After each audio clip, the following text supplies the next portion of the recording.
Ladies and gentlemen, boys and girls, welcome to another video. I am the producer, the director, the star, and the COO of the Mr. Camilleri Show YouTube channel. And today we are going to be talking about prime numbers versus composite numbers and what the difference is. So, the difference between a prime and composite number, very simple. We're going to start with prime numbers here. A prime number has two very specific factors. We'll take the number 29, for example. The number 1 is a factor of 29, and the number 29 is a factor of 29. Only 1 and 29 can be multiplied together to equal 29. So basically, with prime numbers have two factors, the number 1 and the number itself. So 29 is an example of a prime number because the only numbers that can be multiplied together to form 29 are 1 and 29, 1 and the number itself. Now 15 is not a prime number because there are many factors of 15. 1 times 15 is a factor of 15. Well, I wouldn't say there are many, but there's more than just the regular 2 factors. 1 and 15 are a factor of 15, and 3 times 5 are factors of 15. So 15 is a composite number because it has more than 2 factors. And it has factors other than the number 1 in itself. So 15 would be an example of a composite number. 29 would be an example of a prime number. All right, I'm going to do a couple more examples so we get the picture. So 2 would also be an example of a prime number because the only factors of the number 2 are 1 and the number itself also. So 1 times 2 are the only numbers that can be multiplied together to equal 2. So 2 is an example of a prime number. 29 is an example of a prime number. 12 would be an example of a composite number. 1 and 12 are factors of 12, but also 3 and 4 are factors of 12. 3 and 4 can be multiplied together to equal 12. 2 and 6 are also factors of 12. So 12 would be an example of a composite number. Any number that's not a prime number basically is a composite number. All right, another prime number. All right, and 11 would be another example of a prime number because 1 is a factor of 11, 11 is a factor of 11. No two other whole numbers can be multiplied together to equal 11. So 29 is prime, 2 is prime, 11 is prime. Let me do one more example of a composite here. 4 would be an example of a composite number because 1 times 4 equals 4, 2 times 2 also equals 4. So it has an additional factor other than 1 in the number itself. So 4 would be composite. 6 would also be composite because 1 times 6 equals 6, but also 2 times 3 equals 6.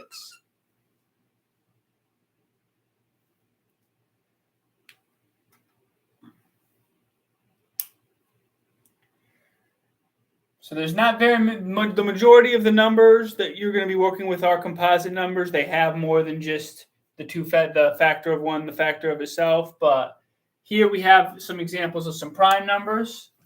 29, 2, and 11 will be examples of prime numbers. 6, 4, 15, and 12 will be examples of composite numbers. All right, so that's the math portion of the video. Now let's play some basketball.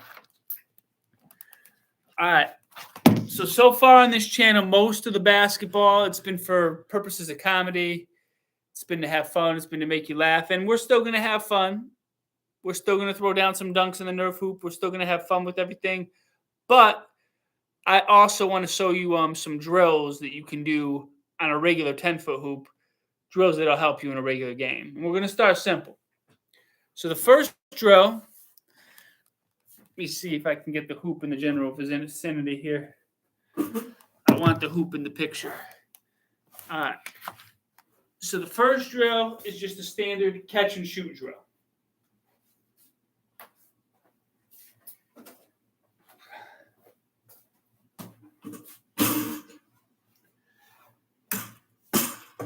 All right. So you just go to a random spot, you take 10 shots, and then you go to the next spot.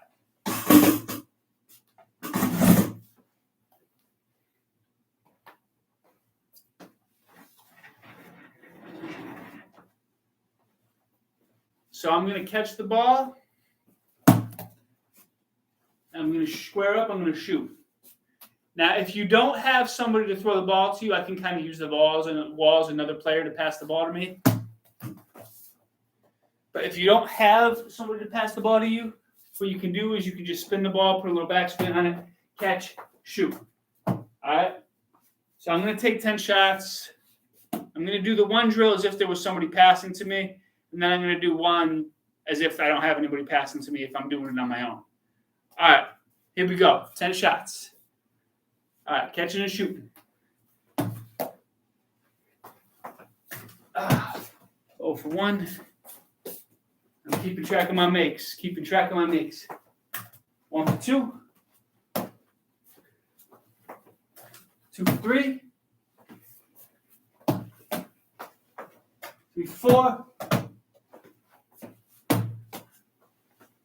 4 for 5. 5 for 6.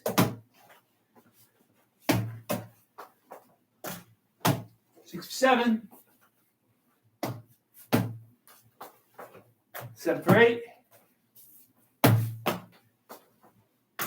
8 for 9.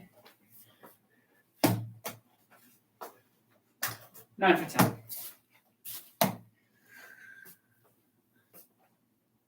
All right, now let's say I don't have somebody to pass the ball to me. I can't use the wall as another player to pass the ball to me. I'm going to take 10 shots. I have to be my own passer, my own rebounder. What I'm going to do is I'm going to put a little backspin on the ball. I'm going to shoot.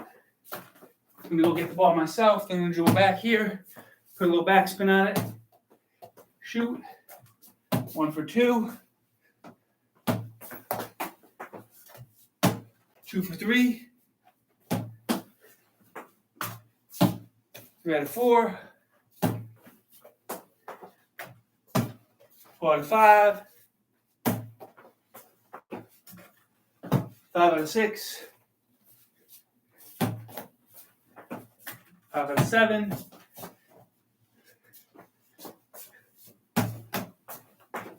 6 out of 8. 7 out of 9.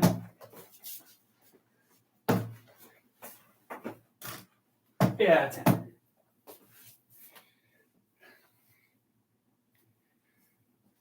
All right. So you can do that drill and take 10 shots from each spot. I took 10 at the top of the key, but take 10 on the baseline. I don't have a lot of room here.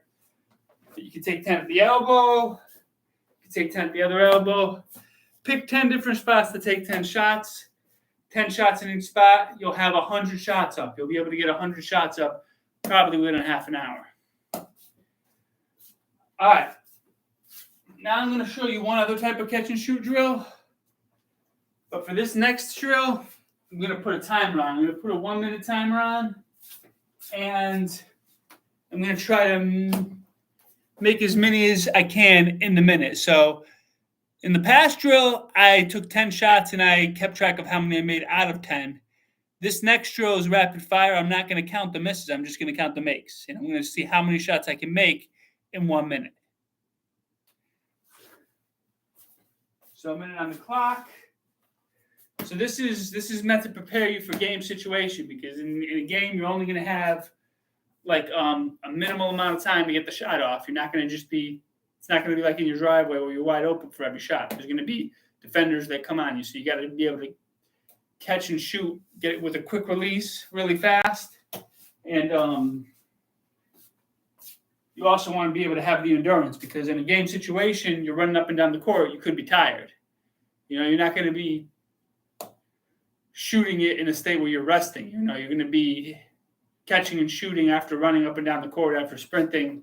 So it trains you to be able to make shots when you're tired. So 1 minute on the clock. Here we go. Ready, set, and go. That's one make. Still at one make. 2, 3, 4, 5. 33 seconds left. 6, 7, 8, 9, 10.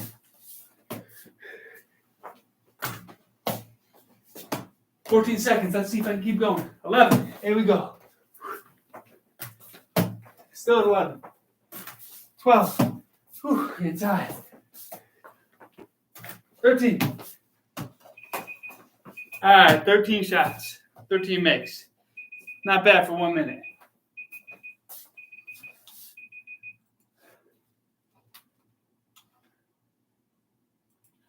All right. So I'm now going to end the video just with a few dunks, and we are going to call it a day. Where is my ball?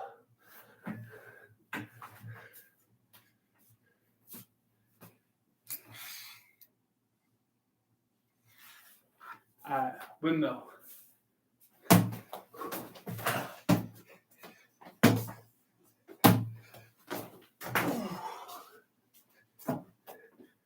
Off the board.